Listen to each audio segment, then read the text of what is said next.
बड़ी खबर मुजफ्फरनगर से, जहां पर कांवड़ियों का हंगामा देखने को मिला। मामूली तनाजे में दुकान में तोड़फोड़ की खबर सामने आ रही है। दुकानदार की लाठी डंडे से पिटाई की गई है। गुठली फेंकने से रोकने पर बेरहमी से पीटा गया है। तो एक तरफ कांवड़ यात्रा चल रही है तो दूसरी तरफ कांवड़ यात्रा में तनाज़ा भी लगातार देखने को मिल रहा है और सवाल उठ रहा है कि ये वाकई ये लोग कांवड़िया हैं जो शिव भक्त हैं, वो इस यात्रा में जा रहे हैं या फिर ये शरपसंद अनासिर हैं जो वक्तन फवक्तन हंगामे कर रहे हैं। तो कांवड़ियों को लेकर हंगामा देखने को मिला। मामूली तनाज़ा हुआ था जिसको लेकर कांवड़ियों में आक्रोश देखा गया और उन्होंने दुकान में तोड़फोड़ की।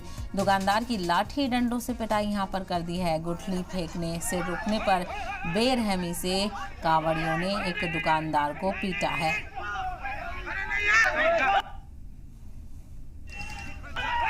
तो कांवड़ यात्रा एक तरफ जारी है तो दूसरी तरफ कई जगहों से विवाद की खबरें भी सामने आ रही हैं, जहां पर कांवड़ियों की तरफ से लाठी डंडों का इस्तेमाल किया जा रहा है। और ऐसे में सवाल ये है कि पुलिस प्रशासन कहां है, जब पुलिस की बड़े पैमाने पर कांवड़ रूट पर ड्यूटी लगाई गई है तो फिर इस तरह के वाकयात क्यों पेश आ रहे हैं।